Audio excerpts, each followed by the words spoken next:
Hi guys, welcome back to my channel. In today's video, I'm going to be speaking about my multiple streams of income. One of the major things that I think about when I think about multiple streams of income is not having too many passive streams of income, especially in a job that I feel like I work quite long hours, so say 10 to 12 hours, and having loads of active streams of income isn't always sustainable. First stream of income that most of you guys would know, and then probably most people's stream of income is their job. I'm a credit risk banker in an investment bank in London.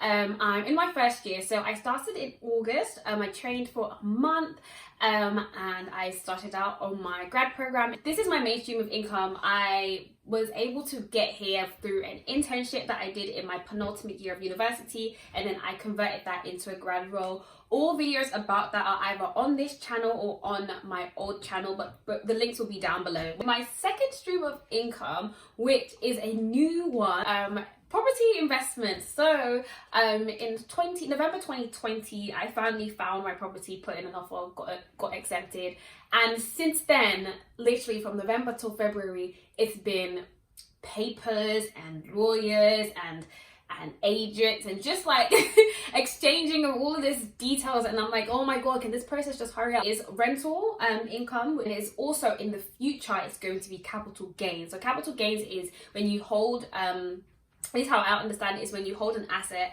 and that asset increases in value, and then you can basically extract that value that it's increased by. There is going to be a series of videos on property investing, getting into property, and all of that stuff. So don't worry, this is something that I will share with you guys. But yeah, it is a completely new world for me. I think the great thing about property investment, right, is because a lot of the people who you will watch who will do these sort of videos, right, are YouTubers, and a lot of their streams of income are related to YouTube. But a lot of people don't want to put themselves out there, depending how much you offload. So I'm going to have a management company in place, and I also had a sourcer when I was getting my property. So I offloaded a lot of it, which meant that it was quite passive. I think the most active thing that I'd done, especially in the lead up to it, was just going back and forth over emails and then going to visit the property. But it's very very passive. Your name doesn't have, your face doesn't have to be over there. You can continuously accumulate. No matter what job you have, they shouldn't have an issue with you owning, your own property. So I think it's a really good one. One thing about property though, it's not an easy income stream it's not an easy income stream to get under your belt, because it does require a significant amount of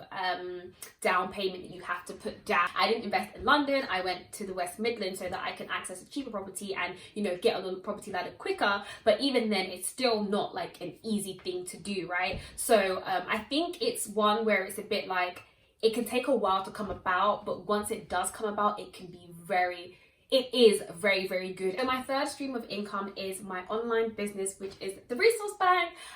This I created without even trying to, I didn't really set out to create an online business. I have resources and sometimes services as well to help people get into investment banking. I will leave some reviews on the screen for you guys to see. It has been a success, not just financially, but in the way that it has helped people and how people have found it useful. And I just the fact that it was so it came so naturally to me, and it's been able to help so many people. I just love it so much, because actually at the time when I was researching other sorts of resource banks out there, they were going one cover letter for £30. There was courses for like £100-200, and I'm just like, it's not that deep. It may seem like, oh, but this is kind of related to YouTube, this stream of income. Not really. I think YouTube has been able to sustain it because I'm able to, there's a community that I can market my products to. But actually the resource bank really took off because of LinkedIn. So I had already been building my LinkedIn profile, I guess, by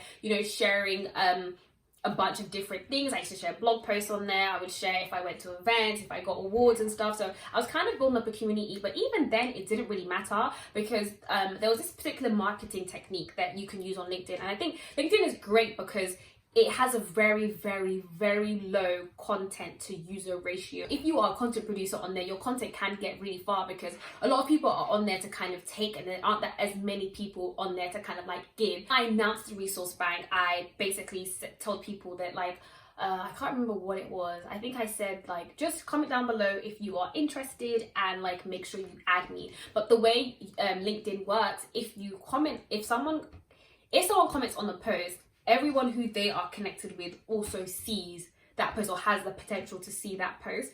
And because of that marketing technique, the post that I did got like over 1,000 comments of people who were interested in the resource bank, and that was what like got the resource bank going. Made thousands from that LinkedIn post and obviously the resources that we were selling. So you don't actually need a YouTube channel to get your business going. I'm saying that because I don't want everyone to think that, especially if you don't want to come on YouTube, I don't want everyone to feel like you have to come on YouTube to have multiple streams of income, or you have to build like an active audience all the time. You don't have to. It definitely helps, because resource bank is a passive income stream. So the most active part was when I was setting it up, and that was in right after my final year exams and before I started work. So that's when like most of the work went into it. But since then it's been very, very passive. I really want to just kind of like pause there and just like reiterate those 3 income streams. So my corporate job, investment property, and having an online business, because I think with those 3, like with this income stream, sometimes I feel like people are competing to have the most amount of income streams. Like, oh my god, my 12 income streams, my 13, my 16. Like, you don't need that. If you have 3 good steady income streams, you can be making so much more than someone who has 8 income streams. The amount of income streams doesn't matter. Having multiple income streams, I think, is definitely important, and I think the pandemic has definitely showed us that.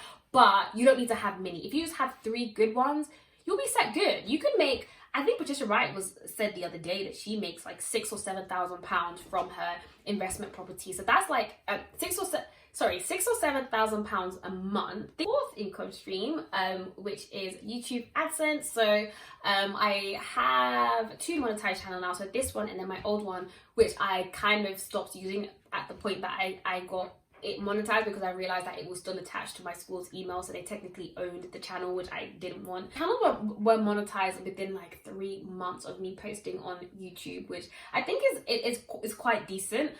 This is not one of my higher like income streams. Like, it's more like just 3 figures a month.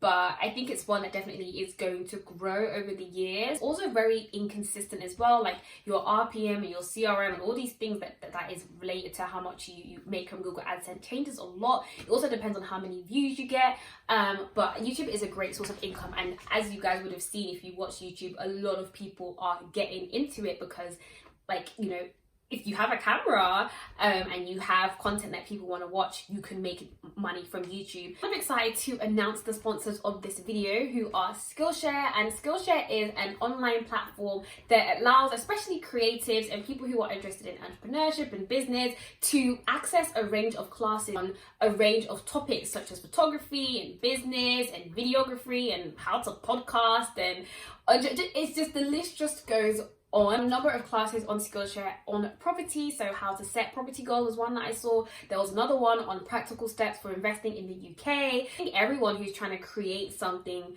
will have a class on Skillshare that is going to relate to what they want to do, and it's also free for the first 1,000 people who click the link in my description box.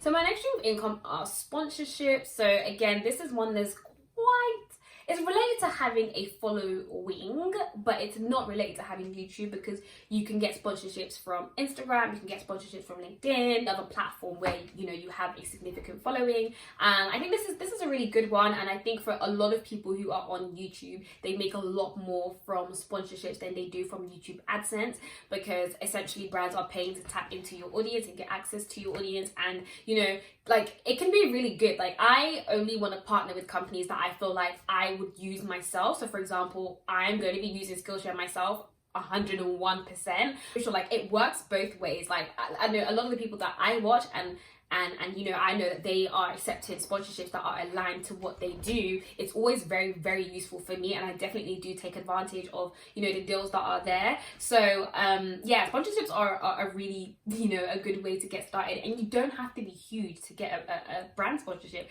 I think I got my first sponsorship when I was at 1,000 subscribers. It's definitely something that everyone can do, but obviously you have to be building a following, and to build a following you have to be quite consistent in your in whatever it is, whatever the content is that you are producing. sixth stream of income is affiliate links. This is similar to sponsorships, but it's not, because a video sponsorship, you're paid for the video in itself, and regardless of how, you know, whatever they're selling performs, you've got the money, right, as long as you post that video. Whereas affiliate links is more dependent on, like, I guess, how your followers engage with, you know, the product or whatever it is that you are advertising.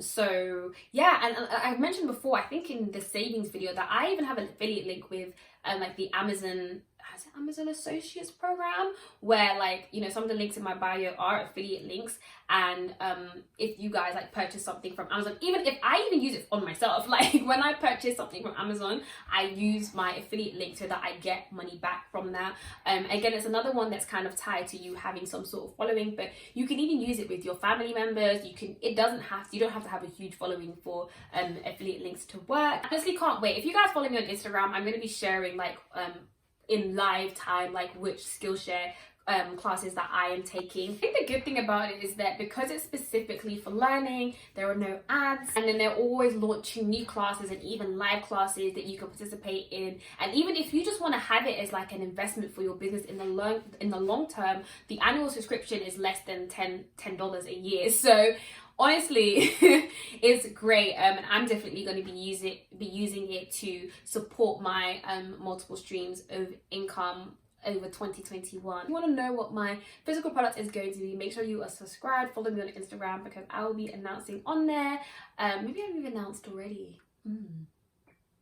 I don't know. And the property series is coming, so thank you guys so much for watching this video, and I will see you in my next one.